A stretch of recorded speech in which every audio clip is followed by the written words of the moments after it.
Hello everyone, good afternoon. I am Appadurai, Managing Director of Sangameshwar Coffee Estates. I am a fourth generation family-owned coffee enterprise based in Karnataka with a strong legacy of producing high-quality Arabica and Robusta coffees. My role involves overseeing the entire value chain from sustainable cultivation and processing to marketing and exports.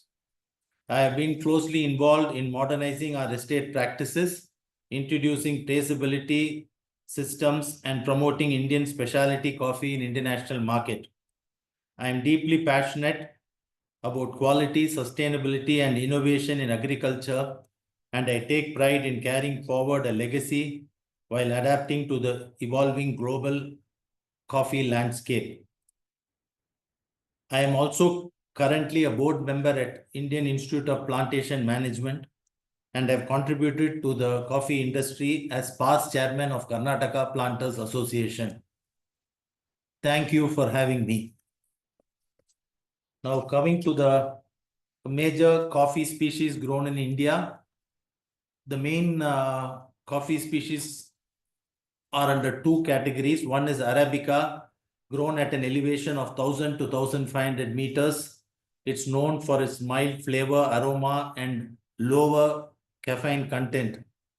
Sustainable to pests and disease like coffee leaf rust and requires more care. The second species grown in India on a more larger scale is Robusta.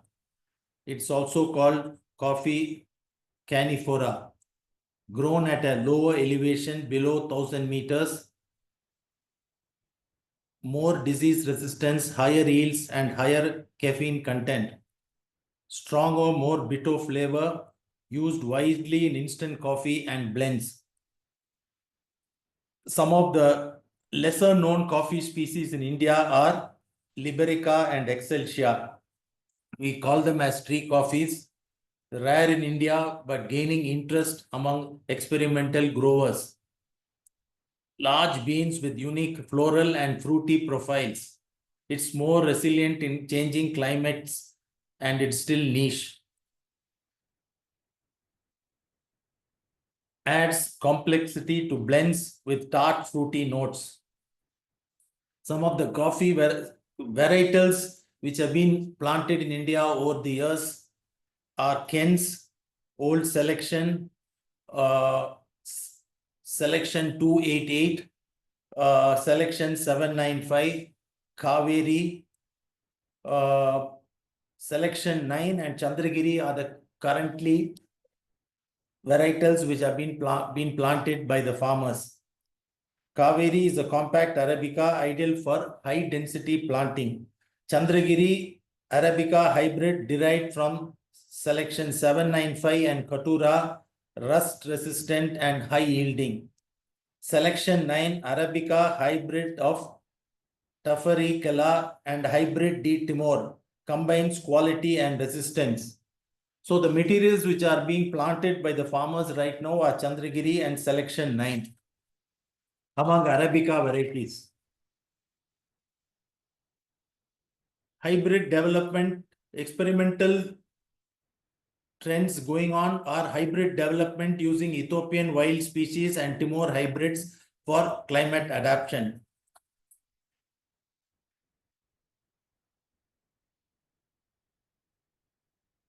Now coming to some of the regions where coffee is grown are Karnataka, Kodagu, Chikmagalur, Hassan are the three districts where coffee is grown in India. Rich soils, altitudes up to 1500 meters, ideal for Arabica. Kerala, Wayanad and Idukki, higher rainfall, ideal for Robusta under mixed cropping systems. Tamil Nadu, coffee is grown in Nilgiris and Shabroy Hills and Palnis. Produces distinctive Arabica with fruity floral notes. Now the recent trend is Araku Valley is come up as a very big coffee growing region in Andhra Pradesh, and the government is encouraging FPOs to grow coffee at Odisha, Eastern Ghats, emerging tribal coffee belts, organic and shade grown. Northeast Arunachal Pradesh, Nagaland, Assam, These are the new frontiers for specialty Arabica cultivation. We have a research wing, the Central Coffee Research Institute under the Coffee Board of India, located at Balahanur.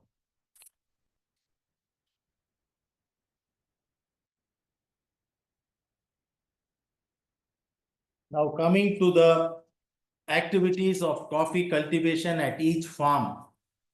I will start with the nursery, which is from where we start our entire operations. So certain blocks in a farm are identified, certain healthy plants are identified as a nursery block. They are irrigated much before by November, so that the flowering happens sometimes in January, February, much before the entire estates get their natural showers, and the seeds are harvested separately, and a bed is developed to germinate them.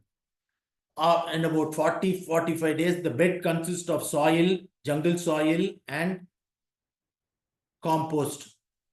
After about 40 to 45 days, as and when the seeds germinate, they are put in baskets filled with jungle soil, sand, filtered sand, and cow dung and compost, transplanted into the plastic bags. The care taken at the nursery are watering. The young nursery plants are susceptible to ring and collar rot, for which fungicide spray has to be given. Immediately when the plants are transplanted into the bags, you have a disease called the collar rot, which we will have to apply fungicides. And the nursery is well under the shade and from the sun, protected from the sun. Then the next operation at the farm level is in February, we start something like the Robusta irrigation starts. Robusta requires a lot more water than the Arabica. So we start the Robusta irrigation by mid-February, and Arabica and the pollination happens. We require bees at the plantation. The 9th or 10th day, the flowering happens, and we require bees for the pollination to happen. This is in the case of Robusta. And then Arabica, we wait for the natural showers to happen sometime in March or the first week of April. Arabica is self-pollinated. Now, coming to the irrigation, normally most of the planters do a main irrigation followed by 20 days. If you don't get a natural irrigation, we follow it up with the backing irrigation. So for 1 inch, 2 hours, if we irrigate, it equals to about 1 inch of rain. So 1.8 lakh liters is required to irrigate to get the required 1 inch rainfall for the Robusta. So normally we do for about 4 or 5 hours the main blossom irrigation, and if you don't get the natural showers, we follow it up with something called a backing irrigation, which is about 2 to 3 hours. And then I'm just talking to you about our Robusta practices. Then we start some planters manure and then do the irrigation. Some planters manure immediately after the flowering opens. We use DAP, urea, rock phosphate, and MOP. These are the commonly used manures. We also use some complex fertilizers. And then in case there is a pest attack, we do spray to control the pest attack after the blossom has happened for Robusta. Some planters do a folio spray also if they expect a good crop from that particular block. We take up the handling and pruning activities in Robusta. Handling is a little milder form of pruning. Hard pruning is done in some blocks which don't give the required crop, so that the fresh woods are coming in for the coming year. And otherwise, we take up an activity called handling, which we removed all the unwanted woods, the whippy woods, and try to get fresh woods for the next year. The same, the same pattern applies for Arabica also. So Arabica, we wait for the natural showers. Some planters take up the activity of a pre-blossom spray. If they find the good crop on the block and the plant, just to protect the crop, they do something like a pre-blossom spray. Some planters, they wait for the natural showers to come and the flowers to set, and then do a post-blossom spray, either with either a folio spray, folio with NPK, or Bordeaux, or 1% Bordeaux. After the spray, after the blossom sets, if there is an attack of leaf rust, we take up a hexaconazole spray. Again, to cure the plant of the leaf rust and stop it from spreading across the block. Then the usual practices of handling and pruning, that the person on the spots decide whether that block should be lightly handled, or if there is no crop, we go in for something called a hard pruning, so that it results in fresh woods for the current year. Then we undertake something like a pre-blossom manure. We do one before the monsoon and one after the monsoon, post-blossom, for both Arabica and Robusta. Some planters expecting a bigger crop go in for 3 rounds of manure. So then during manure, the Arabica is susceptible to a lot of diseases because our monsoon is quite heavy. We have something called a black rot, which we have to handle, remove it, and then go ahead with the fungicide spray. There is one more pest which is devastating plantations, especially Arabica, which is called the white stem borer. Earlier, those days, the activity of the white stem borer, it will penetrate the stem of the Arabica and lay the eggs. And the flying period could be established. Either it will happen during April, May, or it will happen post-blossom. But today, with the temperatures rising to 35, 36 degrees, this flight period of the borer is throughout the year, which the planters are struggling to control. There is no cure for, there is no, spray for it to prevent it from spreading. The only thing is we'll have to have a labor force go from plant to plant and remove all the affected plants. There are some sprays in the market which say they would kill the borer, but because of the rise in temperature, this is one of the prevalent pests which is causing a lot of issues to the Arabica farmer. Then, as when the rain subsides sometime in August, September, we take the nursery plants are ready. We take up the supply planting, or if in some blocks which have been identified for replanting, the entire block is taken up for replanting. Pits are taken, and then we put timid and rock phosphate into the pit before we do the supply planting. In the case of Arabica, the pits are 1.5 by 1 feet. And in the case of Robusta, it is 3 feet by 3 feet or 2.5 by 2.5. Because the root, Robusta is primarily a top grown root. Robusta is Arabica is a deep grown root. So we do the August, September, we do the supply planting. We take up blocks with some plants which are damaged, we take up, and for replanting, we take the whole block, or we take a row wise and remove it, and then go ahead with the planting.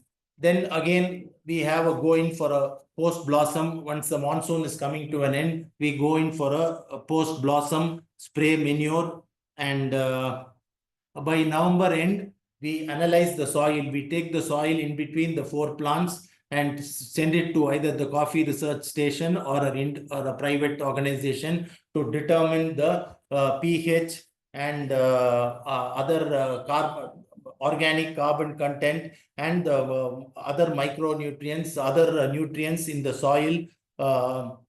We take up that exercise, and if the pH is down, we will go in for a lime application in the month of February.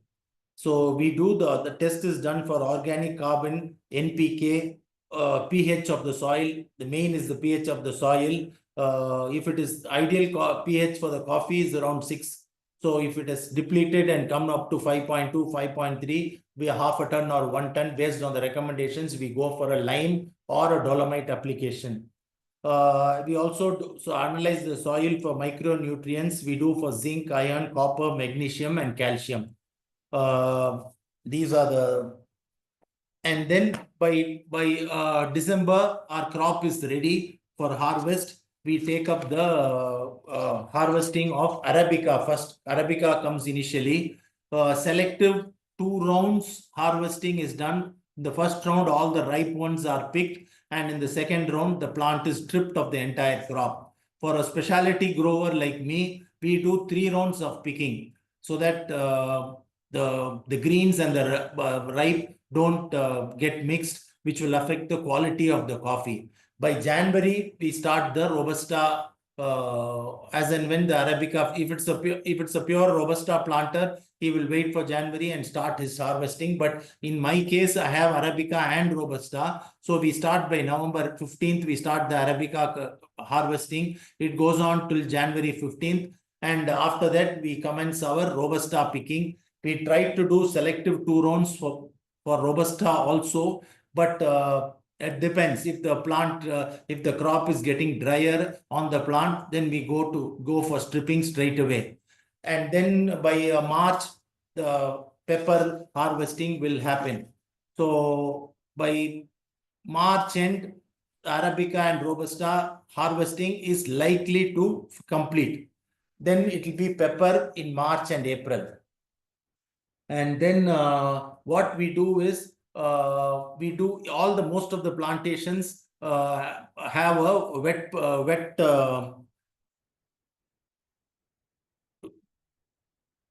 a pulping unit at the farm where wet process is done. One skin, the red skin of the cherry is removed, and it is dried to 12%. And once it is dried to 12%, it is bagged and sent to a dry milling. People sell it at the farm gate at 12% moisture, or you can also have the option of sending it to a dry milling unit where other skin is removed, one more skin is removed, and then the coffee is graded A, AA, based on the sieve size the coffee stands, B, C, BBBs. This is done for both Arabica and Robusta.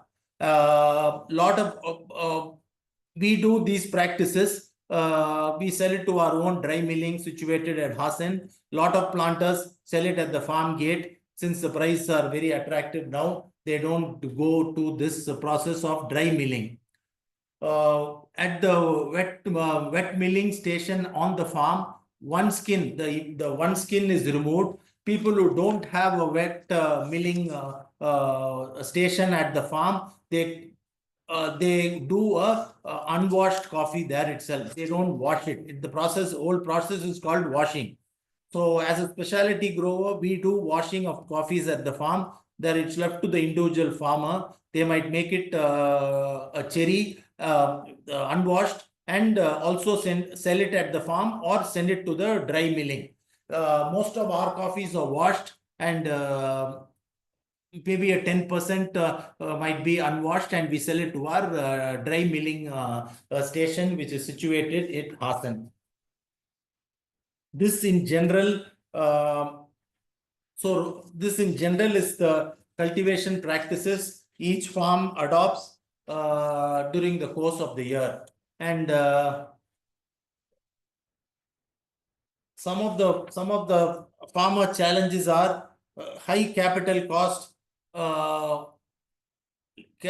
Growing coffee is very capital intensive. We'll have to invest on the wet polishing, the pulping station at the estate, and then we'll have to provide labor lines for all the laborers. and the high cost of sprinkler systems for our Robusta, the diesel cost, and cost of installing a drip also is very expensive. And these are some of the practices which we undertake at the estate level.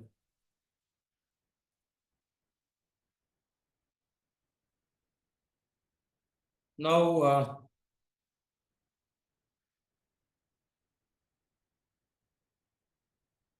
one unique feature of the Indian coffee is shade grown. It is typically Arabica. Robusta requires a lesser shade. It is typically grown under a canopy of native trees, supporting biodiversity and soil conservation. India is the 7th largest coffee producer in the world. About 70% of the coffee produced in India is exported. It provides livelihood to over 250,000 coffee growers. 95% of all the coffee growers are smallholders with less than 25 acres or 5 hectares. Most of the coffee growers also, on all the shade trees, they have a planted pepper. We also grows for areca planting in between the coffee plantations. And coffee, brief history about coffee. Coffee was introduced to India in the 17th century by a Sufi saint Baba Buddin in Chikmagalur. Commercial production of coffee began under the British colonial rule, expanding across the Western Ghats. These are some of the highlights of how we cultivate coffee. That concludes my presentation. Okay.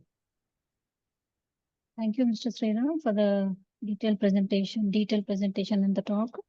So I will take up some questions now. Yeah.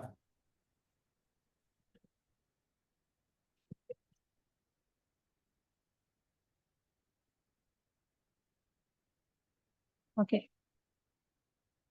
Yeah. What are the most suitable coffee varieties for different altitudes and climates in India? What are the most suitable coffee varieties for coffee varieties? Yeah, for different altitudes and climates in India. Yeah, 2 species of coffee, Arabica and Robusta, are grown by most of the coffee cultivated in India. Out of that, Arabica, because of the climate conditions and temperatures going high, most of the people are shifting over to Robusta right now. In Arabica, Coffee Board, the Coffee Research Station releases various coffee species. Selection 9 and Chandragiri are the most popular among coffee growers today, and 278 and Old Robusta and C into R are the popular ones among the Robusta growers. Because Robusta is a more sturdier plant, it can take over, it can sustain the temperature increase which is happening of late. The other important factor is when we start our harvest by November, December, the last 5 years, we have been experiencing very heavy rainfall, which never used to happen. So the Arabica, most of the Arabica growers, what they are finding a problem is lot of crop goes on the ground, and to dry after the wet milling at the farm, to dry the Robusta to 11%, they have to invest on huge shade to protect the crop. Otherwise, the quality suffers. So this is the case. People are all converting to Robusta because the harvest is ready only by January, and they don't experience November, December rain. Okay. And how does shade management how does shade management affect the yield and quality of coffee beans? Yeah, India, that's the thing I told you. Indian coffee is unique because we grow coffee under shade. There are 2 canopy shades, lower and higher canopy. Arabica will suffer because our rainfall is not spread throughout the year. If we don't have shade, the Arabica will get scorched in January, February, March, April, May, June, before the blossoms, before the monsoon starts. That's why, unlike places like Brazil and Vietnam, which rains 2 or 3 inches throughout the year, Indian coffee is unique because it is shade grown. That's why the flavor and aroma is unique in the case of Arabica. Robusta requires more sunlight. So Robusta plantations, you will find that it's little more open than Arabica. But of late, even Robusta people are going towards shade because the temperatures go earlier. It never used to cross 28 to 30 degrees at the plantation. Today, by March, April, May, it's going to 35, 38 degrees. So Robusta also, there is a gradual shift to grow a Robusta under more shade. So when the flowering happens, when it is under shade grown, the plant is protected. When it's open, it gets scorched. In the case of less rain, there is something called the padding. Less water, the spikes become padded. They don't flower at all. So it is unique as Indian coffee is grown under shade. Flowering happens and it protects both the Arabica and Robusta. We monitor the shade by doing something called a shade work every year. By all planters do it, April, May, June. Before the monsoon, they do something called a shade work where the unwanted branches and the lower canopy branches are all removed for most of the in all the blocks.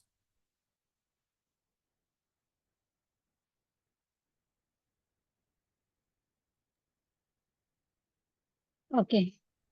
And can you share best practices for soil fertility management in coffee plantations? Pardon?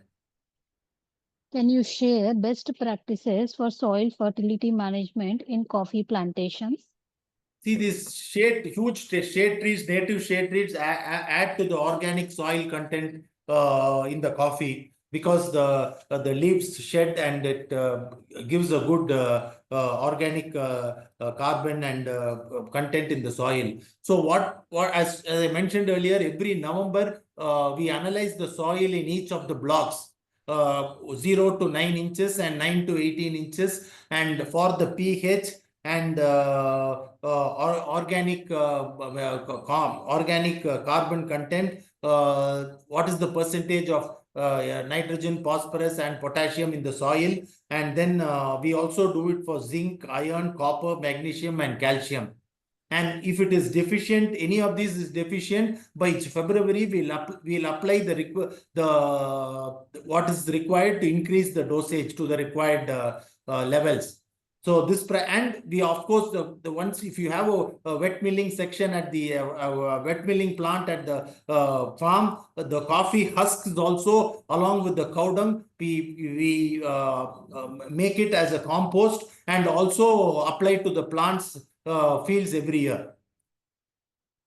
This is how we maintain the soil, increase the soil, this thing. Okay. And what are the common pest and disease challenges in Indian coffee farms and how can they be effectively managed? Okay. So as I said earlier, Robusta, I'll start with Robusta. So Robusta, we have something called due to heavy rain, we have something called July, sometimes July, August, the rain is more. So we have something called stalk rot. In that full bunch of Robusta, you have something called a stalk rot. We have to, there's no way of controlling it. We'll have to identify the stalk rot, remove the bean and then spray fungicide. We also have something called a short hole borer for Robusta. When the new sucker comes, there is a small pest which makes a hole in the new sucker, and that sucker just becomes dry and it breaks. So for these two, we will have to spray a fungicide and prevent it. Constant monitoring is required at the farm level to go through all the blocks and see whether these two are affected. Whether any droppings, if there are droppings due to heavy rainfall, we'll have to apply an additional dosage of urea, which prevents the dropping. As and when immediately after the flowering has happened in March for Robusta, we'll also have to look for green bug and mealybug. These two are the pests which attack the Robusta, because we have after the self-induced irrigation, which completes February, and the backing showers by March, we might get natural showers, summer showers, which will start, but it will not be regular like from June. So at this time, we have these pests like the green bug and mealybug, which attacks the Robusta. We'll have to constantly trace it and do a fungicide spray again. In the case of Arabica, both the leaf green bug and mealybug are also after the blossom, they will attack the plant. We will have to do a spray. In the case of Arabica, we have something called a white stem borer, which drills a hole in the stem, lays its eggs, and after 3 months after the monsoon, it will fly away. Earlier, the flying period will be documented by March, April, and post monsoon. But now it is happening throughout the year. There are materials in the market to prevent, but not successful. If planter, as and when the temperature goes up, this white stem borer is attacking Arabica plantations, prompting the planter to shift to Robusta. Because in the case of Robusta, white stem borer is not there. Because in the case of Arabica, the plant itself has to be uprooted. There is a tremendous plant loss per acre.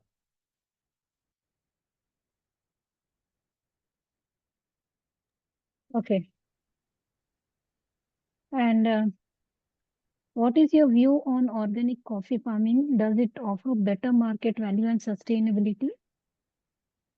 I might not be able to comment on that because I don't have any blocks which is organic, and I've not certified any of my coffees.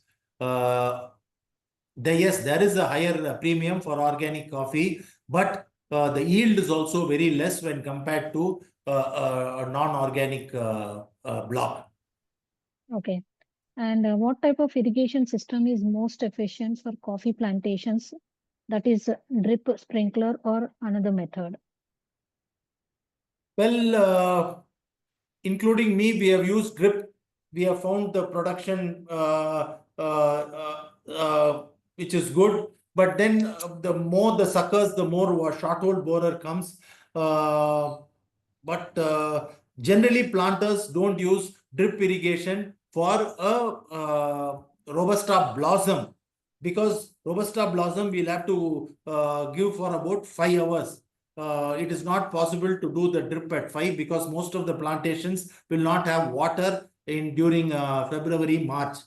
Because we undertake irrigation tanks at the estate. Some use the natural river if there is a river close by. So from that we will not be able to use for main blossom irrigation for Robusta. Backing and blossom, we can't use it. We can use for other months for fertigation and irrigation. We can after that we give drip for about 2 hours. I also have some blocks under drip irrigation which we use it from say April, May.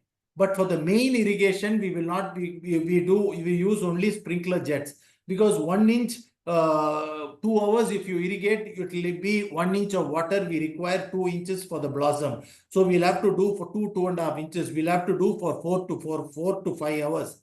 So 4.5 lakh liter waters will be required for the main irrigation Robusta.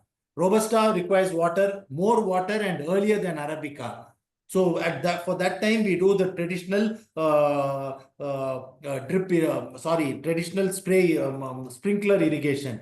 Now, out of the sprinkler irrigation, we commonly used is there are various models, the sprinklers of 250 model and 350 model, they are commonly used. Now a lot of skippers have come. Now they have also come out with something called a rain gun, which covers an area. So these are some of the things which are used by farmers.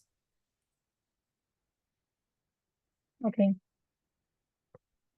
And how do you determine the right irrigation schedule for coffee during different growth stages? No, young plants require water. See, we do the planting by say by July, sorry, after the heavy rains, July, August, September, we do the supply planting, remove all the damaged plants, and if the field requires to be replanted, we go ahead with younger plants. So the Indian monsoon is quite heavy, as you know. So till December, there will be moisture in the soil that will take care of the young plants, be it Arabica or Robusta. It is from the period of January to March, sorry, to May. So we will have to do hose watering for the younger plants so that they don't dry up, and we take hose water, and if it is not under shade, little open patches, we give irrigation in the sense through hose. We give them a big Robusta requires by February 20th to 27th. Most of the planters start their irrigation. There are some planters who have plenty water, do something in December, which is called November 20th to December 15th, before the dry cold starts. They do something called a winter irrigation for Robusta, because two more sets of growth of nodes will come to increase the crop. And Arabica, if a planter has plenty of water, he might irrigate if the natural showers fail in April. Otherwise, most of the Arabica people wait for the natural showers to come, because Arabica is self-pollinated. Robusta, the pollination has to happen through the bees. Okay. And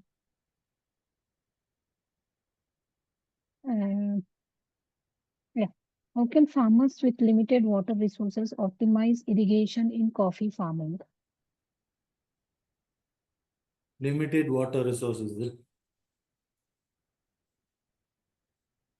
There is, see, in a bigger farm like mine, we have about 300 acres of Arabica, but I'm able to irrigate only 200 acres.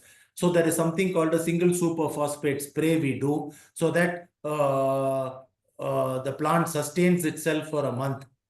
February to March, by the first week of March, if we commence, the plant is able to sustain itself. It is a drought spray. We do something called a drought spray with single superphosphate, so that 1 month the plant sustains itself without getting scorched. And then by April 10th, we should get a natural shower. So these are some of the techniques the planter with less water can adopt, and wait for the natural shower. Okay. Yeah. 1 second. Yeah.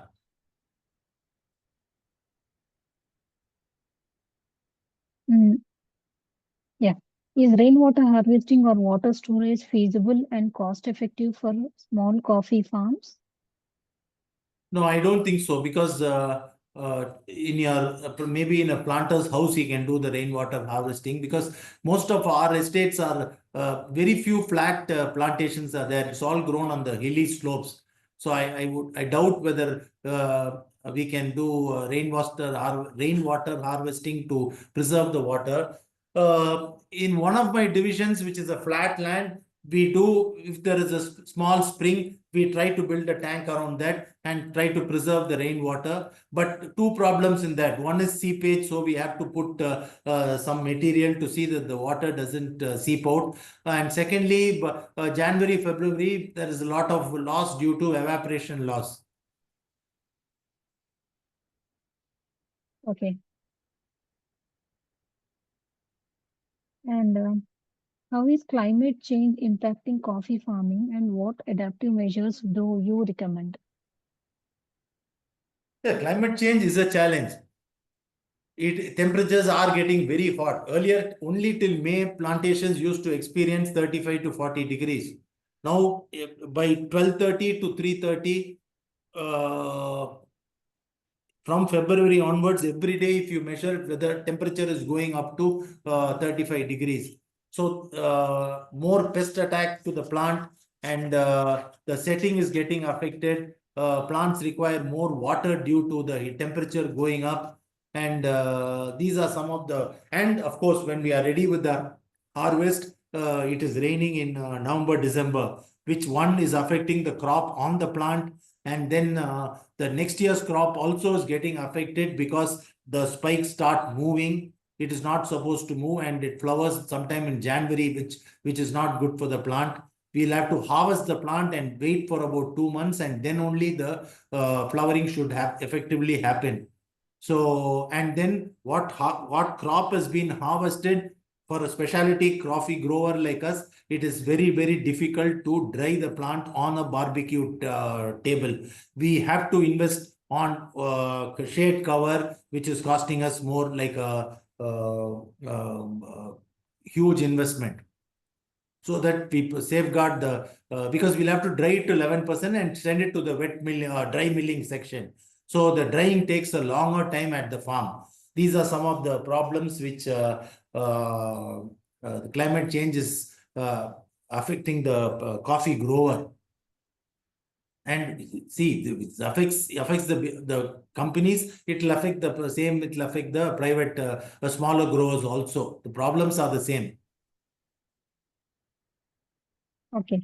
Grow And what is more coffee under shade. People are moving to Robusta because of these issues. Arabica used to produce 300 to 350 kgs per acre, but due to this increase in temperature and climate change, one is borer attack is more. We are losing the plants. Secondly, productivity has come down to 150 to 200 kgs. Some blocks still yield 250, but not on an average on the entire estate. These are some of the problems an Arabica producer is facing. okay? Yeah. What are the most critical factors for improving both yield and bean quality in Indian coffee farming? Productivity, get more drought resistant varieties, which will help the farmer. The coffee research station will have to do more research and come up with more this drought and heat resistant, climate change resistant varieties. We are now having only selection 9 and Chandragiri. Selection 9 is a very good material with the good cup taste, but unfortunately it ripens in November. So it is ripening in November, which we are not able to harvest because you have seen every year in November, December, it's been raining for the last 8-9 years.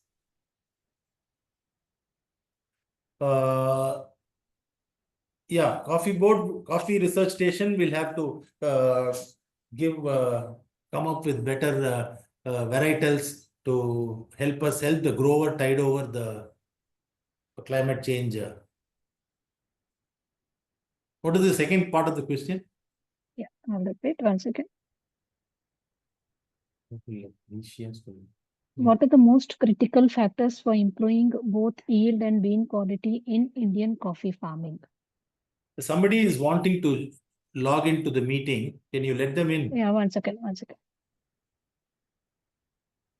Yeah, I'm allowed. Yeah. Okay. I'll repeat. What Yeah. are the most common factors for improving both yield and bean quality in Indian coffee farming? Yeah, yield, as I said earlier, coffee board should come up with better varietals to help us tide over the climate change. Give more, what do you say, subsidy to the planter to go in for sheds to protect his coffee when we harvest in November, December, it's raining.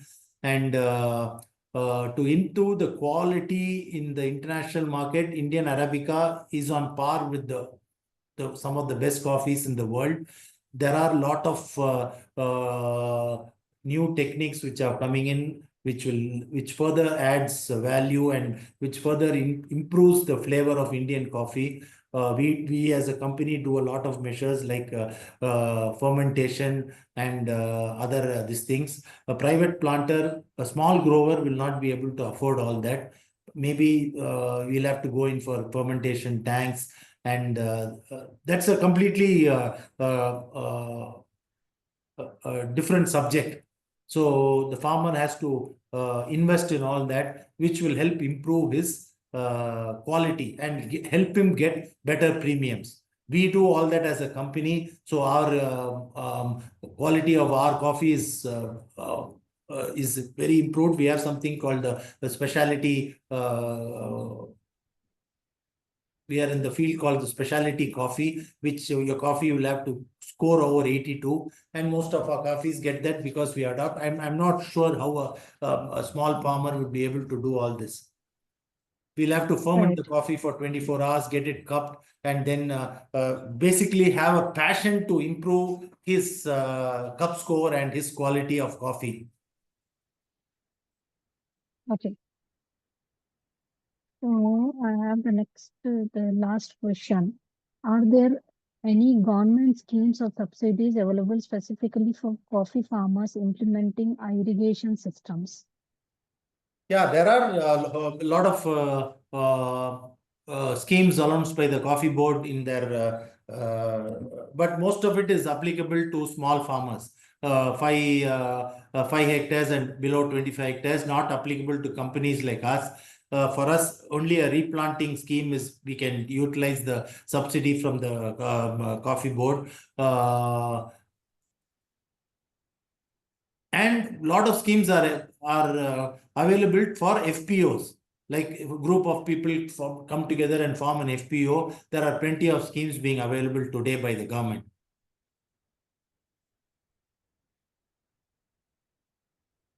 Okay, Mr. Sriram, I don't see any more questions.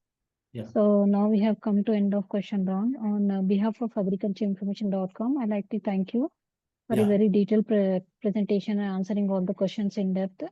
And I also like to thank my editorial team for sharing the questions. So this meeting will be closed now. Thank you. Have a good evening. Thank you. Thank you.